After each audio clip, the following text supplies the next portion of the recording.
3rd, 2023 regular meeting of the Vernon Hills Board of Park Commissioners is called to order. We have a roll call. Commissioner Geraldo, Here.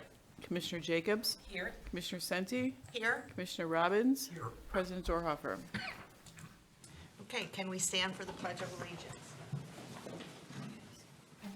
Allegiance to the flag of the United States of America and to the republic for which it stands, one nation, under God, indivisible, with liberty and justice for all. Okay, items under the omnibus vote agenda are considered routine and/or non-controversial and will be approved by one motion. If a separate vote on any one item is desired, it will be pulled from the omnibus vote agenda and voted on separately.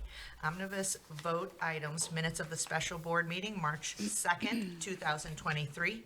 Minutes of the regular board meeting, March 2nd, 2023.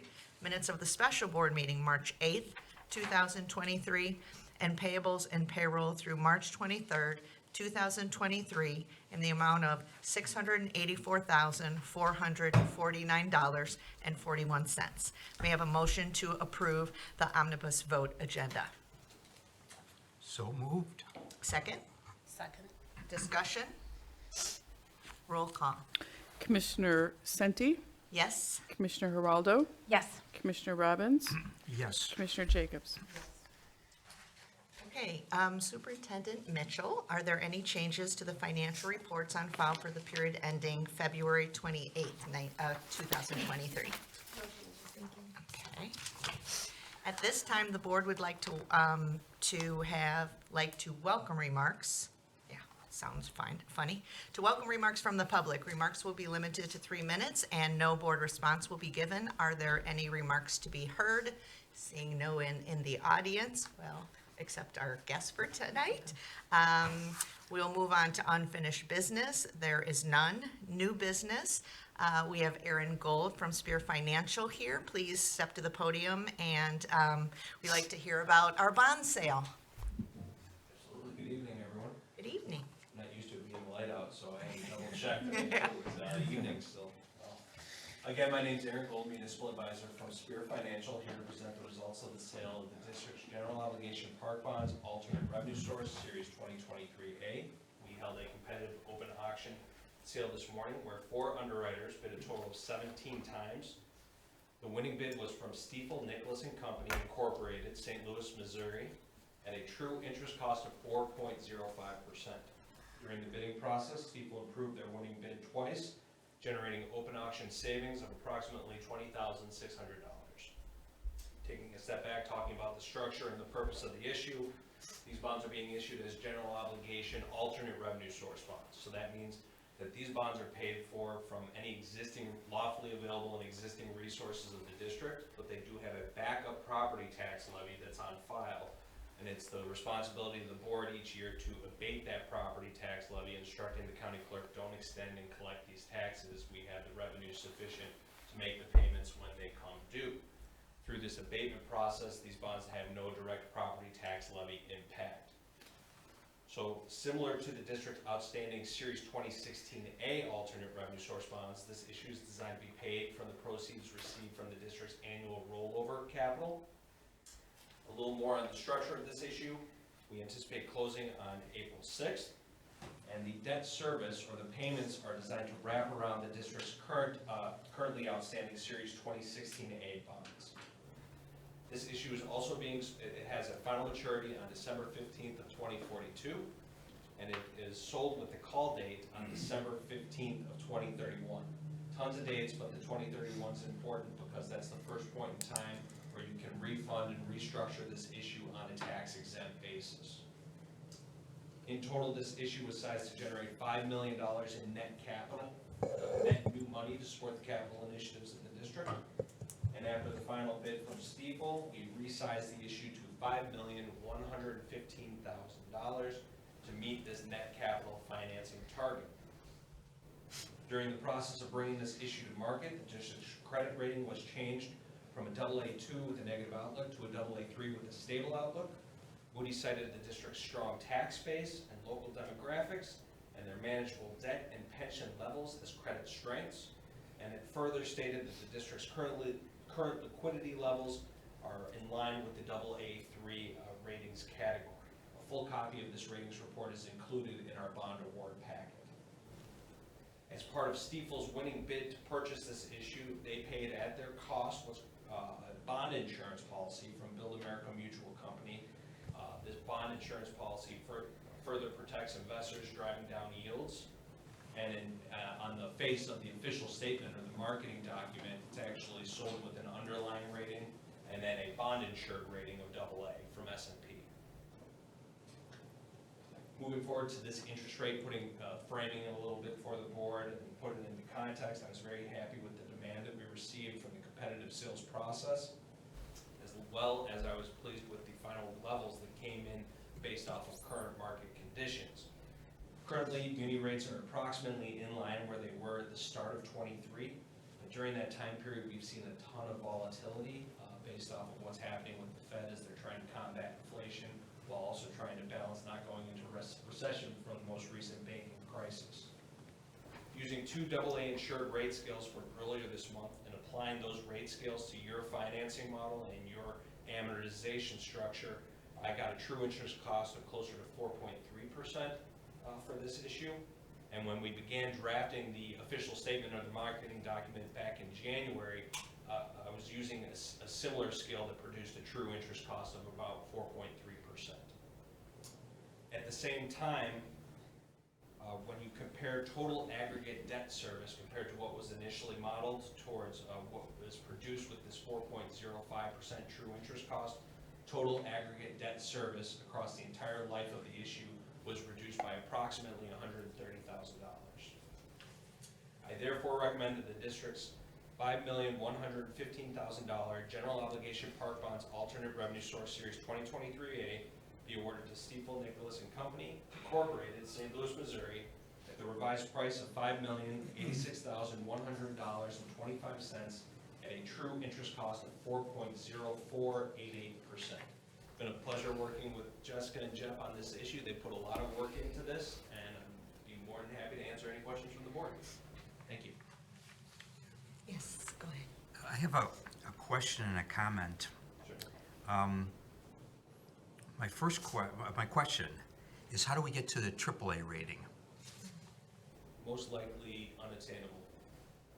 A lot of the score, you have to think about what's in your control and what's not in your control. So what is in your control are your management policies, your liquidity levels, your debt levels. What's not in your control are your demographics and your ability as a governing body to produce revenue. So a lot of times what we see with AAAs are they're going to be non-home rule cities and villages where they have the ability to tax far beyond what a park district does under state statute. There is maybe 1 or 2 examples of AAA park districts in Illinois, and the rest fall within that AA category which you find yourself in. So my comment is, when you look at the 4.05% interest, muni interest, non-taxable, if you convert that to taxable, you're about 6.15%, which is very high. So I'm a little concerned why the interest rate came in at the high level that it did, at the 4.05. We are certainly, with what the Fed has been doing to raise short-term interest rates, we see that this debt structure is backloaded and that it wraps around the 2016As. So we're working off the back end of the yield curve. But I think what we're really looking at is, and you'll have to forgive me, I'm not very familiar with the taxable market and corporate yields. But we did do a Warrenville, which was a AA plus, City of Warrenville. And that was sold on Monday, and that priced, using their scale applied to your structure, priced with a true interest cost of around 3.97%. So that's not too far off. I usually tack on 10 basis points per ratings notch. So I actually thought you performed very well relative to what we're seeing in the Illinois space. The only other thing I can really throw out there that I know of in the muni space is that we are an Illinois credit, and Illinois credits in general price differently than other states, other places. So when we look at the muni space, it is very specialized and unique in that regard. Because, investment grade taxable bonds, anywhere between 3 and 5 years, the yield is, about 4.75 or something. That's taxable. And it just surprised me when this was 4%, 4.05%, non-taxable. It just seems really, really high for a AA rated bond. Yeah, and again, I can pull up comps for you, but based off of what we've seen with that Warrenville sale and what we've been modeling, this is in line with the levels that we're at for Illinois munis. There's no negotiation on this. This is it, 4.05%. Yeah, I mean, we held a competitive sales process in an effort to drive as much demand for this issue as possible. And Jessica had the opportunity to watch the bidding process, and the first time I watched it, I hated it because of these underwriters waited till like 2 minutes left in the bidding process to start submitting bids. So the whole time you're sitting there like, all right, we gotta do anything. But when they first put in their first bids, they started at 4.46, and then the competitive drive of the sales process drove it down to where all the bidders were between that 4.5 and 4.11, 4.12, really establishing a firm market for this issue. Okay. Anyone else? Okay? I just had a question, Carol. I just want to be sure, Aaron, because on the information that we got, had it at 5,115,000, and that's the ordinance that's before the board. But you mentioned 5,086,000. What's the Yeah. correct number so the board makes sure that their adoption is Yeah, accurate? Absolutely. And this is completely up to how you want to read it. You are issuing $5,115,000 in bonds. Okay. The purchase price reflects the netting out of a whole bunch of different components that go into pricing a bond issue. So the underwriter is actually going to be paying the purchase price, which is the $5,086,000, and within there they have their fees, the bond insurance policy, and then also the reoffering premium all netted together to that price. So So we're going to stick with the 5,115,000. that is Okay. the That's what's in appropriate your way to script. review it. Okay, thank you. Certainly. I also wanted to say, Bruce, so the callable is 2031. It's about 2 years beyond when you're set to retire from your seat and, this next, so you might have to go for another term so you can stay on the board and stick around and The be oldest guy on the available park to call it. I'll still complain about the interest rate. I don't care if it's 2031 or 90. Okay. Good to know what to expect. Yeah, that's right. Okay, a proposal has been received from Stifel, Nicholas and Company Incorporated, St. Louis, Missouri, for the purchase of 5,115,000 general obligation park bonds, alternate revenue source, Series 2023A, to be issued by the district to provide for the payment of land condemned or purchased for parks, for the building, maintaining, improving, and protecting of the same, and the existing land and facilities of the district, and for the payment of expenses incident thereto. And that the Board of Park Commissioners would consider the adoption of an ordinance providing for the issue of said bonds for the pledge of certain revenues to the payment of the principal of an interest on the bonds and the levy of a direct annual tax sufficient to pay such principal and interest on the bonds if the pledged revenues are insufficient to make such payment. May I have a motion to adopt ordinance 523? There's a question mark here. Is it just 523? 523A, an ordinance providing for the issue of approximately $5,115,000 general obligation park bonds, alternate revenue source, Series 2023A, for the payment of land condemned or purchased for parks for the building, maintaining, improving, and protecting of the same, and the existing land and facilities of the park district, and for the payment of the expenses incident thereto, providing for the pledge of certain revenues to the payment of the principal of and interest on the bonds and the levy of a direct annual tax sufficient to pay said principal and interest if the pledged revenues are insufficient to make such payment, and authorizing the sale of the bonds to the purchaser thereof. Ooh, that was a mouthful. So moved. Is there a second? Second. Okay, discussion? Roll call, please. Commissioner Jacobs? Commissioner Geraldo? Yes. Commissioner Robbins? Yes. Vice President Senti? Yes. Okay. Thank you. Thank The you, next- everyone. Good luck with the rest of the year, your budget process, capital process. As a side note, the 2016A bonds that fit underneath this issue are callable at the end of next year. So hopefully rates will continue to decline at that point, and there's a myriad of options that we can do to either save the district money if that exists, or to restructure to create additional flexibility for you moving forward. So, thank you for your time. Thank you, Aaron. Have a nice evening. The next item on the agenda is Resolution 223, a resolution authorizing display of the tentative FY 2023-2024 Vernon Hills Park District Budget and Appropriation Ordinance for public inspection. May I have a motion to approve Resolution 223? So moved. Second? Second. Discussion? Roll call. Commissioner Robbins? Yes. Commissioner Geraldo? Yes. Commissioner Jacobs? Yes. Vice President Senti? Yes.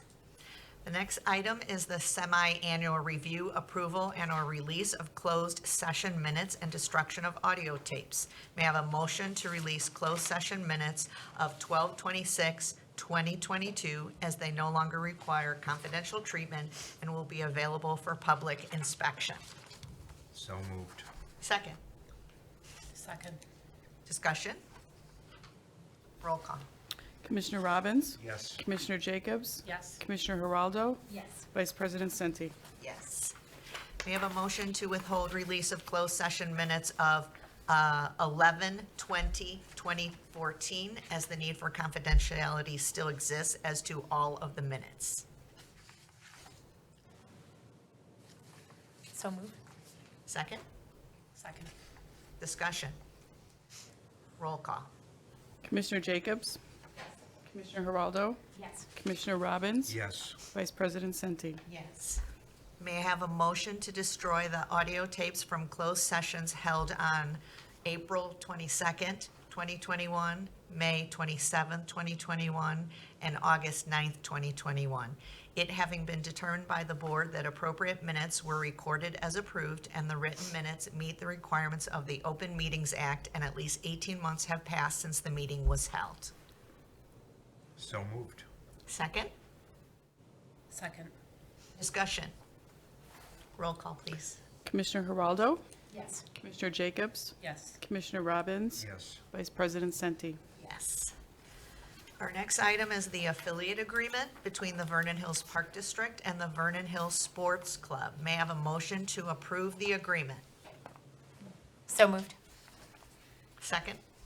Second. Any discussion? Sorry, what is the agreement? The agreement for the sports club, it was in our packet. Okay. Okay, sorry, I didn't see it, so. It's okay. Do you want to refer to it or ask any questions of just general, Superintendent of what- Ritter? That's fine. Yeah. Yeah, they are one of our 4 athletic affiliates, and their, their current agreement is expiring.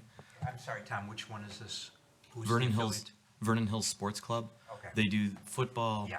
Yeah, lacrosse, basketball. So we're just renewing it, and it's good for 3 years plus 2 rollover years, so 5 years total. Thank you.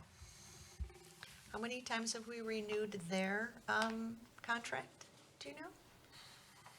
Probably, while. Oh, yeah, probably a while, yeah. All's All these good. guys, yeah, all's All's good, good, all's yeah. good. Is that okay? Yeah. Great. So may I have a motion to approve the agreement?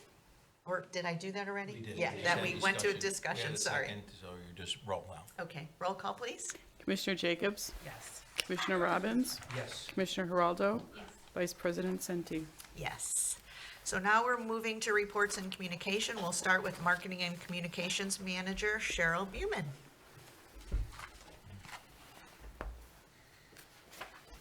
Good evening, everyone. Good evening. Our camp guide is open for registration.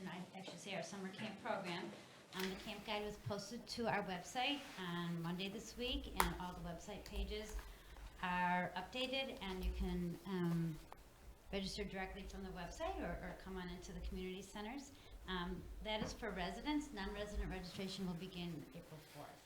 The camp guide will also be printed and included in our summer guide, which will be mailed the week of April 18th to our community. Our summer guide, as I just mentioned, it's in its last proof stage. It will be mailed to our community the week of April 18th. This is the book that we are announcing our Turtle Creek Water Park. We have a rendering and a small description of what's coming. And also our president's letter also refers to our Turtle Creek Water Park. So everybody will know soon. I hope you all noticed our DEI signage when you walked into our community center. It's right in front. It says "You are welcome here" with our big logo. It's located right underneath the counter, right as you walk in the door. So we're all very happy with it, and we're hoping the community feels extra welcome when they come into our building. So this year we're doing lollipops. Our bubbles have taken a break. So lollipops for our parade, our July 4th parade, and they have our 50th anniversary logo on it. So they come in all flavors, and we're hoping everybody enjoys the lollipops.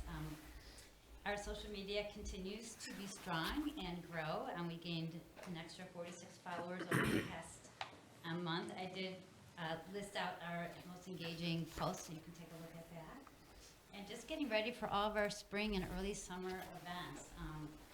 We're hoping that our craft beer, we're hoping that the weather is good this year and it can stay outside. So we have some advertising already scheduled for that event on May 20th. And that is all my report for the evening, if you have any questions.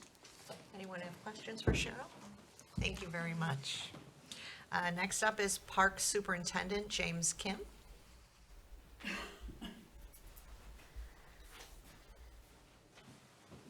Hello, everyone. Good evening.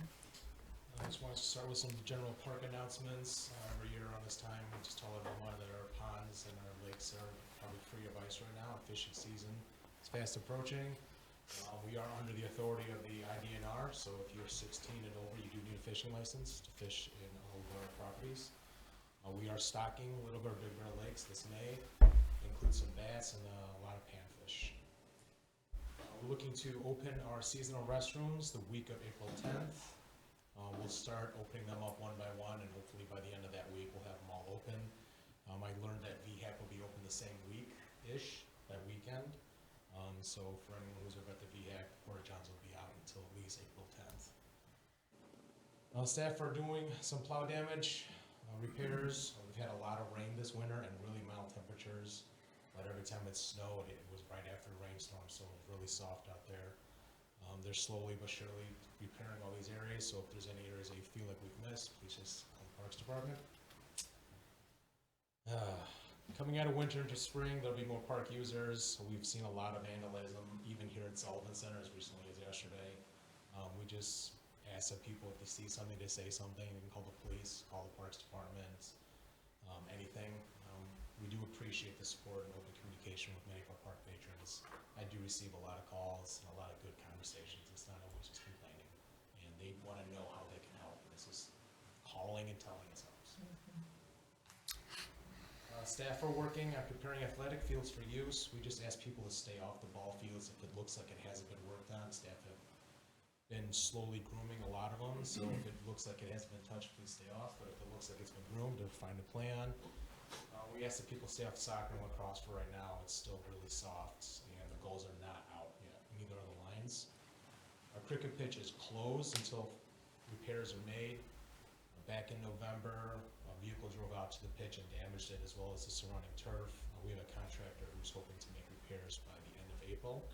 It's not all weather dependent, the repairs, there's no glue, but the fabric needs to be at a certain elasticity so that in the summer it stretches, in the winter it doesn't shrink too much. CV ditch project updates. Executive Director Fuzier and I have been attending monthly meetings in preparation for the CV ditch project through the Lake County SMC. They're awarding $2.7 million for this project as part of round 2, and then they're going to ask for another $2.7 for round 3. Round 1 is underway right now. They've bid a lot of the projects through Lake County, so that should be happening. There's a whole bunch in Libertyville. There's some on Lake. There's one in Beach Park. Attached to the board was a design of the phase. There is one alteration. There is no dredging on this project at all. That is not funded through this grant, so if we wanted budget dredging, we would have to pay for that completely without any kind of help. Part of that, Gabby Rodriguez and I, we split a 2-day conference in Gurnee for the Illinois Lake Management Association. I just want to thank the Lake County Health Department. They had several sessions showcasing Little Bear, Big Bear Lakes and how they've helped us over the last 5-6 years. A couple of items they mentioned were carp removal, our Lake County Health Department and Illinois EPA testing, a volunteer monitoring program that we've had, and even the lake management plan that we implemented in 2019. A lot of these things are exactly why we have the CV Ditch project in front of us and why we were considered for that. So I think it's really important that we continue to work with Lake County Health Department. Those ways. I thought you were done. Go ahead. For the OSLAC grant, I just want to really thank IAPD for advocating our need. They're advocating constantly, so there's another almost $60 million ask that hopefully the governor will sign into budget. This next one isn't the park districts. I just want to make that clear. The village has started the Lakeview Parkway road improvements along Lakeview Parkway. They have removed many trees. I've received a couple phone calls and I've told them to contact the village. That is only part 1. The village is having an open house here at the Sullivan Center on April 18th from 3 to 7. The village and engineers are here to meet with business owners and residents regarding the Lakeview Parkway widening and resurfacing project. Project details are available on a dedicated website at www.vhlakeview.com. And last, some Lakeview construction updates. The HVAC units are here. One is installed and should have been turned on today. One will be turned on hopefully tomorrow, if not Monday. And the rest are scheduled for next week. They're making headway on the exterior work for the fascia of the new exercise area. We hope to get the exercise flooring scheduled soon. It's all weather dependent. It has to be 50 degrees or above. It doesn't help that there will be a lot of shade in that area for most of the day, so we have to work with the timing. And we'll have surveyors out there from Gaywald Hamilton to do some as-built civil drawings to close out our stormwater permits. The hot tub, I'm hoping to get that open soon.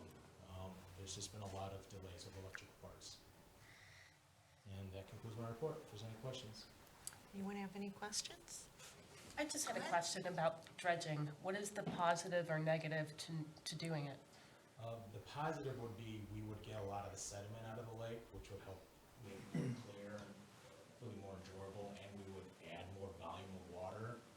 The issue we're having now is we haven't done any shoreline restoration, so doing the shoreline first to keep sediment from getting in is before the dredging. So Lake County doesn't really recommend it right now. Maybe in like 10 years they would if we show that we've improved the sediment load into the lakes. But yeah, right now we wouldn't have to do it. It would definitely increase the volume of water. Clarity of the lake. Thank you. Following up, that was kind of one of my questions, if we would visibly see difference after this current work is done. We can certainly look into it. No, I just meant from what is planned on what was sent, would someone walking along Lake Charles, because sometimes we have residents comment, would they visually see a difference after that work was done? Lake Lake Charles, maybe not so much, because the sediment load is really heavy. Okay. That actually helped filters Little Bear, Big Bear Lake. It's nice. For Little Bear, Big Bear, they would see a huge difference with the shoreline restoration. Okay. Especially around the bridges is where the worst is. But for Lake Charles, it was $50 million to dredge correctly, and it's just cost prohibitive. Okay, thank you for that. And I know when you were talking about the vandalism, we did have a young adult that someone, did identify, and they were doing community service. I was wondering if you had any kind of positive comment out of that, if you felt that, any comments that individual or the family made, just of a general nature, that we felt like that was a better experience? I think he's talking about the colonial. Yeah, so I handled that with the family. The family was very appreciative because the outcome for this young 10-year-old boy was, a record, a juvenile record that was expunged for his time that he did here. So he wrote us a nice little letter of apology, and I think he was very remorseful at the end of the day. I would meet with him every day, we'd check in, and then Tom's staff would have little assignments for him to do. The first day, the dad was doing most of the work, so we put a stop to that pretty quickly. But on the terms of, Cheryl's going to be posting some updates Amy's put out with just the vandalism component and putting it kind of front and center on our website. I spoke to it a Tuesday night with the village at the board meeting too, so that, if you got an audience that might see, because I don't know what the dollar amount, I'm guessing between the cricket pitch and some of the other things that happened, you're probably close to six figures in damage, if not more, just this past year. So we're also working closely with the police department. Amy's in constant, anytime we have an incident, she works with Commander Gillespie from the police department. They note it now, and so they can have some type of track record. And then we're going to work on an arrangement where we can provide some type of reward to our citizens, that if they see something and say something and we apprehend the offenders and there is some restitution from that, that we will provide some kind of a reward or a kickback. There's the Lake County Crime Stoppers that works out of the Mundelein Police Department that is instrumental. And so we don't have to reinvent a new program. We could get, a program set up. So we're working on that and kind of revising our ordinances. Because you think about just what happened in, the cost on that cricket pitch. What was the cost to replace that, James, that pitch? It was $22,000. Most of that's going to be covered by Derma. Yeah. And then the restroom was another Restroom. $15,000 from Arthur Melody. Yeah. I know it's a sensitive subject. I'm glad to hear that it was kind of good in the end for everyone, and just, again, if there's anything we can do to reduce that, and I like our team approach to trying to reduce that and asking the community to let us know, and I'm glad to hear that good outcome from the young man. So thank you. You're welcome. Next up is Facility Manager Lacey Marinko. Oh, did I forget Skip Tom Tom. Ritter? I am so sorry, Tom. Recreation Superintendent Tom Ritter. Good evening. Good evening. Just a reminder to our residents that next Friday, March 31st at 9 p.m. is the lottery deadline for our community gardens. We always do fill them with a waiting list. So if you miss that deadline, there is a opportunity beginning April 12th on a first come, first served basis to take any remaining spots, but there probably won't be any. So if you can come in by next Friday, that would be wonderful. Not come in, it's something you do online, but if you can get on the lottery, that would be great. We have 75 plots. We've been growing over the years. Thanks to the park staff, we keep trying to expand as much as we can. Last year, we went from 65 to 75. There's 36 at Century Park North on Indianwood Road. There's now 30 at Century Park by the boat dock location, and then we still have the 9 we talked about at Hartman. So, I mentioned the egg hunts for our families and kids coming up in our last meeting as well, but I put on here that they're sold out. They're nearly sold out. 1 to 3-year-olds, 4 to 6-year-olds are sold out. You can always get on a waiting list. Our doggy egg hunt, which is also Saturday morning, April 1st, has about 5 spots left. And on Friday evening for the 8 to 12-year-olds, we do a dragon egg hunt with flashlights, glow in the dark, and there's about 5 spots there. So I think by the time this is either broadcast, soon, it's going to be sold out soon. So if someone wants to participate, I encourage them to register right away. The only slot that has quite a few openings is the Saturday morning Egg-4, children age 7 and 8. There's still plenty of room for them. I forgot one thing on my report chronologically, I'd probably pop in right here, is the Puzzle Palooza that we talked about. We have about 10 families signed up, so that's probably about 30 people for a first event, which is great. And it's still 2 weeks away, so we're going to have a nice event. For those that are wondering what that is, it's we purchase 500-piece puzzles, all the exact same puzzle. We just have some music and some snacks. People just gather around, socialize, and it's a little bit of a race. The first couple winners get a prize, but it's something new we're trying. It should be really fun. So feel free to sign up for that. That is on Thursday, April 6th. Is that right? Yep. April 6th, from 6 to 8 p.m. Someone's gonna win. I don't know about that. Adult softball leagues, registration is open for men's, women's, co-rec softball. Women's is so hard to get to go, and Jay tries so hard. He's such an advocate for girls and women's sports that it seems to be those women's leagues tend to be more regional than by town, just because there's not as many. But if anyone out there knows of any women's softball players, women's softball teams that looking for somewhere to go, because there aren't a lot of them, we'd love to get one started in Vernon Hills. So, but we always have our men's and co-rec leagues as well. April 19th is our targeted deadline to register, because we start our leagues in May. And there's information online, and we have packets here at the Sullivan Center if people want to contact Jay Bolton. Our annual Loop the Lakes 5K run is on April 29th this year at Century Park. We gather at the north end off of Indianwood. That's where the race starts. It's a 9 a.m. race. For those that it matters, it is a certified course. And immediately following that run, we head over to the boat docks at 11 a.m. and we have our family kite fly on the same day up on the island shelter. So that's a free event unless people need a kite and they don't bring their own. We sell them for $10 at the event. If the weather's just right, that's usually a really crowded, good visual event with all the kites up in the sky. Cheryl did mention how camp registration has just started. This coming Monday, March 27th, pool passes will be available for purchase. It's that early bird period where we give a 10% discount to pool pass purchasers until May 1st. And May 1st, they go to our standard rates. So if anyone's interested in getting their pool pass for this year, that begins on Monday. And I always remind people, 6 purchases of daily admissions is about the same price as a pass.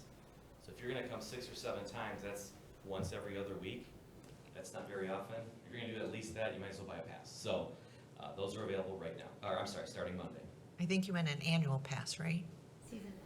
Season pass. Season pass. Yeah. Did I say it weird? I think you said if you buy 6, that's the cost of an, 6 daily yeah, admissions yeah. is the equivalent of Yeah. 1 season pass for family aquatics.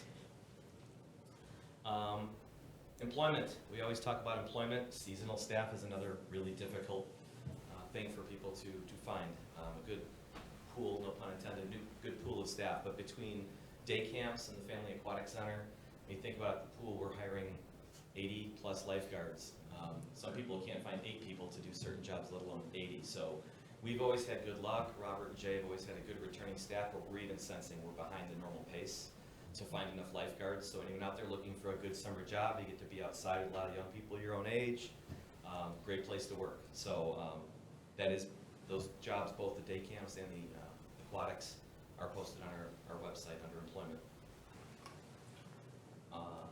And finally, Cheryl kind of teased it, May 20th will be our annual craft beer tasting event. Last year it really it went from a really good event to a great event just because we got the support of Binny's as a sponsor and partner. And again, the event was always great. We had a good variety of beers. But when people pouring are actually coming from breweries and can sell their product, people who enjoy beer, craft beers, can really sit and have that conversation instead of just a volunteer saying, here's the brown beer and here's the light brown beer. They can actually tell you all about the hops and, so that's where Benny's really steps in and helps getting the breweries out there. So we usually have about, I think last year we had 18 breweries and we've already got 13 with a couple months to go. So we'll probably have 20 breweries pouring 3 or 4 flavors, so we'll probably have 70 or 80 beers to choose from. It's $30 if you get it in advance, $35 a person the week of, and there are designated driver tickets available as well. Last year was the first year we tried to do it outside and the weather just didn't permit it, but we're trying again. May 20th can be really nice, so we'll see. And if it doesn't work, we'll bring it right back to the Sullivan Center. And that's my report, unless there's any questions. I had one question about the beer event. If it's outside, we could sell more tickets, but in case it's going to rain, we still have to limit because we would have to bring them inside. Is that how you're figuring it? That's a good point. We put a limit on ticket sales, Okay. kind of targeting where we've been in the past. Excuse me. We usually have, give or take a little, about 200. We've had 225 plus. We've had 170. I don't know where he put it at, but he might have capped it at, say, 250 in case it has to come back inside. Okay. If we really had a good problem, we'd have to address how we want to handle that, if it got, 300-400 people. Right. Okay. I Just know keep it's it outside and popular. Hold up umbrellas, I guess, Right? if we have too many people. Any questions of Tom? No? Thank you, Tom. Okay, now we're back to Lacey. Facility Manager Lacey Marenko. Good evening. Good evening. Facility attendance for February 2023 was 6,707 visits, which was 784 unique visits. Monthly and annual memberships currently total 1,165. The month of April is going to be a little bit of a lull at Lakeview, so most of my report focuses on May, so we're kind of looking a little bit ahead. Starting for the whole month of May, starting May 1st, we are doing a new challenge. It's called the Wheelie Fun Bike Challenge. So teams of 4 to 5 people are formed and will accumulate 750 miles biked over the course of the month. So you can collect your miles anywhere. It does not necessarily have to be at Lakeview, so you can go out and enjoy the beautiful parks.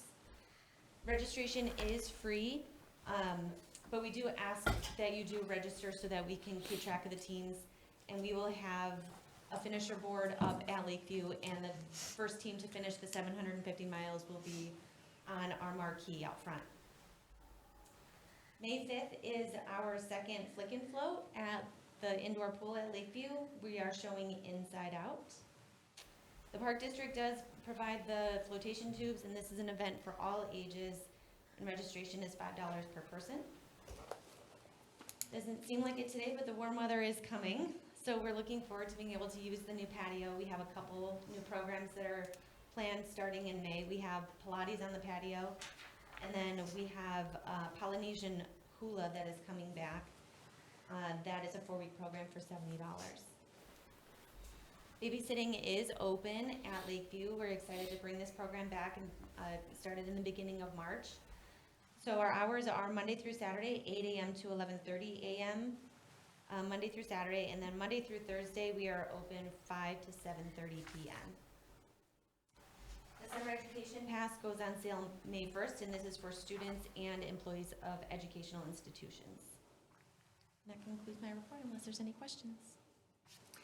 I just wanted to mention that we thank Congressman Schneider for coming to visit us at the Yes. Lakeview Center, and several of us were there, and we always like to have extra visitors see the nice improvements we made there. So thank you, Lacey. Thank you. Okay, Finance and HR Superintendent Jessica Mitchell. Good evening. Good evening. For your financial updates, the district did not receive any property taxes in February. The district has received $5,597,000, or 99.1%, for the 2021 tax levy to date. As of February 28th, the district has $4,300,000 in cash and investments. $3,304,000 is invested in 23 certificates of deposit with various maturing dates over the next 60 months. and $996,000 is available for cash flow purposes. In February, capital expenditures were $94,000. Just a reminder to all board members and designated full-time staff, they should have received the email from the Lake County Clerk's Office to complete the Statement of Economic Interest, e-filing. Please file those by May 1st, 2023. Also, just a short update about human resources. Every year in the month of March, the leadership team develops department goals for the upcoming fiscal year. In most cases, these department goals are connected to the district strategic plan. All full-time staff then write their individual goals based on these department goals, and that process is taking place now. Goals are linked to employee performance evaluations, which will begin this month. And that concludes my report unless there's any questions. Any questions? Thank you, Jessica. And Executive Director Jeff Fougeroux. Okay, I'm gonna cut it short on just a few things. Just a reminder that for the community survey tomorrow, you should all have your schedule to meet with Jared Scheineman.